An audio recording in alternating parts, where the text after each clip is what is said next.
Hey everyone! Today we're diving into something huge that's about to shake up your financial reality.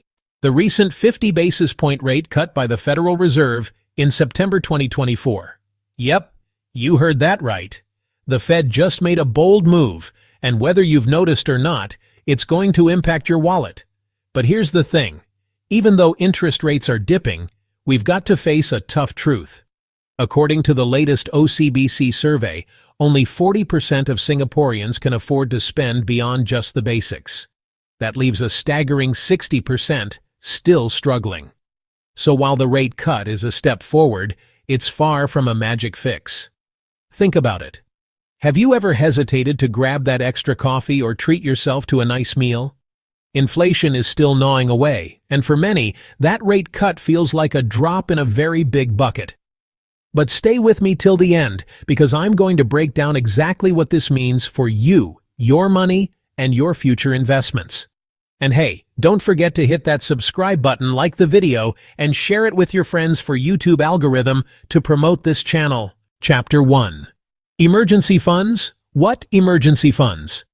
Now, let's talk about something most of us avoid. Your rainy day fund. Even with that rate cut, a whopping 53% of Singaporeans still feel they don't have at least 6 months' worth of salary stashed away. And get this, that's more people than last year. So while lower interest rates might ease your loan repayments, they won't magically make us more prepared for life's unexpected twists.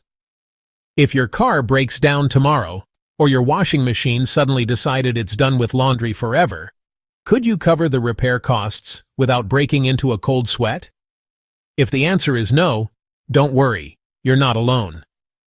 But it's a sign that your emergency fund needs a little tender, loving care. So, what can you do about it? With interest rates lower, now is actually a great time to give your savings a boost. Here's a challenge for you. Are you currently putting aside at least 10% of your salary? If not, start today. Even if it's just a small amount. And if you want to supercharge your emergency fund, consider putting that money into a high-interest savings account to grow it faster. Here's a thought. Could you cut out one small, unnecessary expense each week and put that money straight into your emergency fund? Maybe skip that extra coffee run or a night of takeout. Think about it. What small changes could you make to protect yourself from life's surprises? Share your ideas in the comments below. And let's get that emergency fund growing. Chapter 2. Debt. Still a silent killer. Debt. We all have it, and we all love to hate it. Now, thanks to that rate cut, some of us might be feeling a tiny bit of relief. The good news? Lower interest rates can mean easier monthly loan repayments. But before you start celebrating, here's the kicker. 9% of Singaporeans are still worried they might have to sell or downgrade their homes because of debt. So, even with lower rates, we've still got work to do. Let's be real for a moment. If your home loan interest rate has dropped, that's great news. But remember, those payments still need to be carefully managed. Even a small reduction in your monthly installments can save you hundreds or even thousands over the life of your loan. Here's the kicker, though. This rate cut won't stick around forever.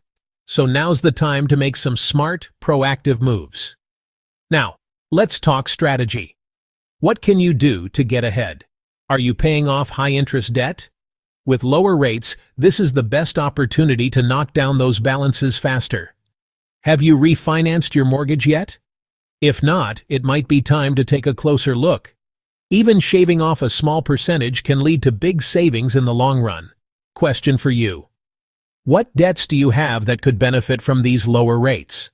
Could you focus on paying off credit card debt, car loans, or even restructuring your mortgage? Think about where you can reduce that interest burden while the rates are still in your favor. Drop a comment below on what you're tackling first, and let's get serious about wiping out that debt. Chapter 3. Retirement and investment. Time to get serious. Here's a tough pill to swallow. While the recent rate cut might give your spending power a little boost, 79% of Singaporeans are still without a proper retirement plan, or they're way off track. That's a serious problem because retirement doesn't just magically happen, especially if you want to live comfortably. The sooner we all face that reality, the better. But here's the silver lining. Investing can play a huge role in building wealth over time, and this is where the power of starting early really shines. If you're in your 30s and start putting away just $500 a month, combined with smart, long-term investments like dividend stocks or REITs, you're setting yourself up for a much more comfortable retirement. It's all about the long game, letting your money grow and those dividends compound over time. If you wait until your 50s to start saving $500 a month, that same amount won't have nearly the same impact as if you had started in your 30s, as the runway is much shorter. In your 50s, you have less time for your savings to grow and benefit from compound interest. The earlier you start, the more time your money has to multiply, and that makes a huge difference. Starting in your 30s gives you decades to let those investments grow, so by the time you reach retirement, you're in a far stronger financial position with less pressure. Now, let's talk investments. With the rate cut, you might be asking, should I invest more? The short answer is, possibly. Lower interest rates can make investing more attractive. But before you dive in, remember that returns haven't been fantastic last year. We're talking about an average of just 0.4%. With borrowing costs down, businesses may start to recover, which could help stock prices bounce back over time. If your investments haven't performed well, now's the perfect time to reassess. Lower borrowing costs could mean growth opportunities for companies, which may boost your returns in the long run, but don't rely on luck. Research carefully, play the long game, and consider focusing on dividend-paying stocks. Dividends provide consistent income, and when reinvested, they can compound over time, which is a powerful way to build wealth for your retirement. So, what can you do today? First, reassess your retirement savings and investments. Are you consistently contributing to your future? Could you take advantage of lower borrowing costs to free up extra cash? Maybe refinancing your mortgage or consolidating debts could allow you to invest more in dividend-focused stocks or top up your CPF special account for those guaranteed returns. Remember, the earlier you start, the more time you give your money to grow, and the easier it becomes to achieve a stress-free retirement. Question for you: how are you planning to boost your investments? Could you add more dividend-paying stocks to your portfolio or automate monthly contributions to your retirement accounts? Let me know in the comments below, and let's work on securing that future together. The earlier you take action, the better off you'll be when retirement comes knocking. Chapter 4. High cost of living. Still feels heavy, right? Even with the Fed cutting rates, we're still feeling the pinch of rising living costs, especially here in Singapore. Sure, inflation may have slowed a bit, but it's far from gone. So if you're wondering why your $50 doesn't seem to stretch as far as it used to at the supermarket, trust me, you're not alone.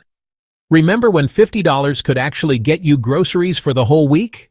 Now it feels like $100 barely covers the essentials. The rate cut might help a little by reducing what you pay on loans or credit card debt, but let's be real. It's not going to magically make your groceries cheaper. We need to get a bit more strategic about how we handle rising prices. What you can do. Practical tips to overcome rising living costs. 1. Track your spending. This one's simple but effective. Whether you use an app like YNAB, you need a budget, money manager, or even just a good old notebook, tracking every dollar will help you see where your money is really going. It's all about finding those small leaks and plugging them before they become big problems. How often do you check your spending habits? Could you challenge yourself to track every expense for a week and see if there are areas where you can cut back? 2. Meal plan and buy in bulk. Groceries are one of the biggest expenses that feel the hit of inflation.